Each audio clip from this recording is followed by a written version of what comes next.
Unsay giingon ni Mayor Joseph Cagas Maygala kang banlasan o kang attorney Niculo? Tambangan na to na sila kay para ang atong syudad sa Digos wala na tay madungog din nga mga balita nga na ay bata, tigulang, ag-rape sa adik. Kay buangon magud imong ulo ana, di na ka maulaw, di na ka mahadlok, wa na ka sa tarong nga pang-isip.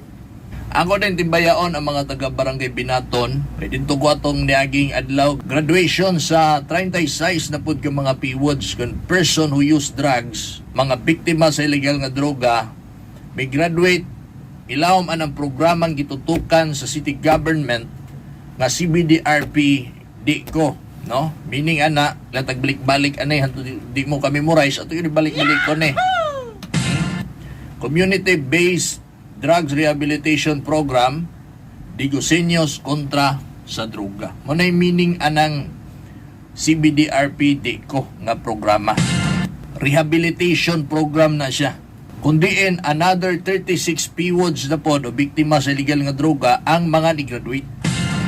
At pasabot ana, limpyo na ilang ngalan. Mukuha sila og mga police clearance, NBI clearance, di na sila mahit. Kay cleared na ang ilahang pangalan, no? 19, kung ako masayop, 17 ang sa Binaton, unya na po ang dares ato kay sa Suong. Okay? So, dito ta, sago mo nang utan, pirti na kong sayuha dito,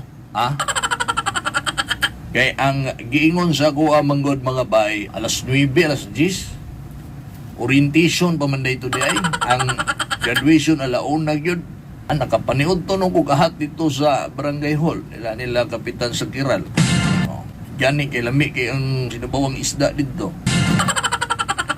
Okay. So ato nang gi-anunsyo kay buot na to nga masayod ang atong mga kaigsuonan nga nagapadayon ang pag-monitor sa atong mga kaigsuonan nga na biktima sa illegal nga droga. Ang order ni Mayor Joseph Cagas kang Kadak Operational Manager o sa Kadak Focal Person, kailangan katong 2,000 kapin nga nag-surrender atong Oplan Tukhang atong 2016.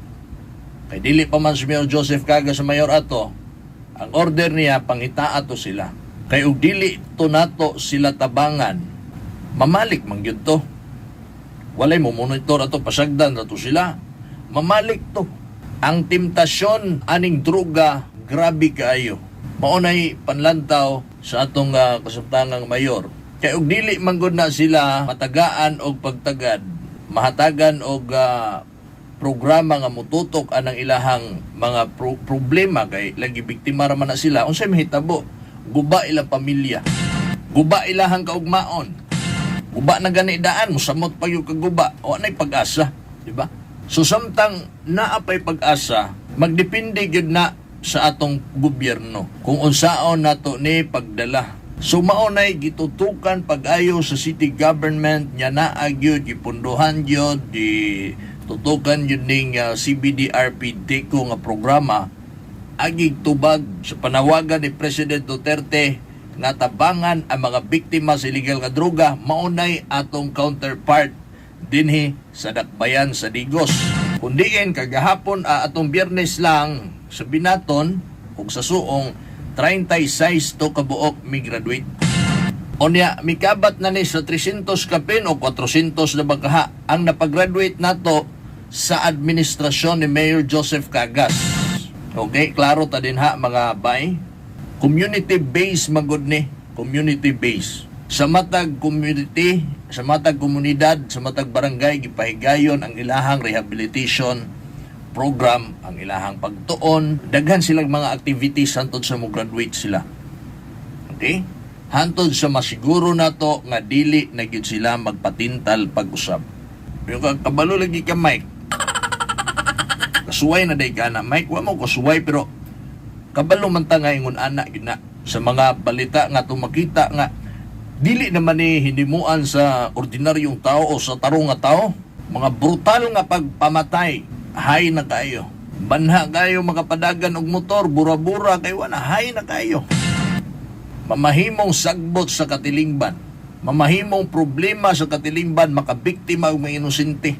Pila pa ka mga inosente ang ma-rape, pila pa ang inosente nga mamatay, o di ba ka pila pa ka mga biktima ng drugs ang mamatay.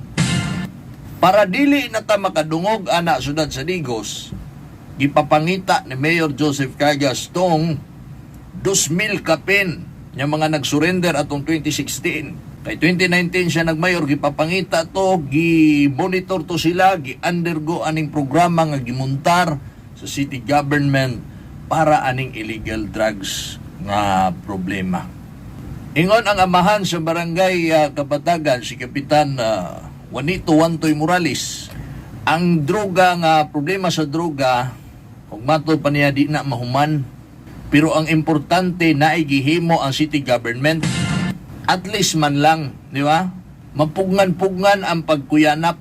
Di magyud na totally mawala gyud, matod pa ni Kapitan Wantoy, di magyud na masiro-siro gyud ng mga droga na amang gyud, pero at least maminus-minusan o dili managhan. Kay naa ang pagmahal ni Mayor Joseph Cagas sa katawhan. Muna gingon ni Kapitan Wantoy, pagmahal ang pulong ay ang gigamit sa barangay Kapatagan o sa siyudad sa Digos. Kay og walay gobyerno nga magtagad ana na managhana, dili na mapugnan. Basig unya maabot ang panahon mga igala nga luoy kini mga nagtinarong, mga inosente, pangkilawon sa mga adik-adik. O di ba daw na pa ipatawag nilang adik? Adik sa droga, biktima sa droga. Basig unya mga igala 50-50 na taan eh. 50% ang tarong, 50% ang adik. Basta paita.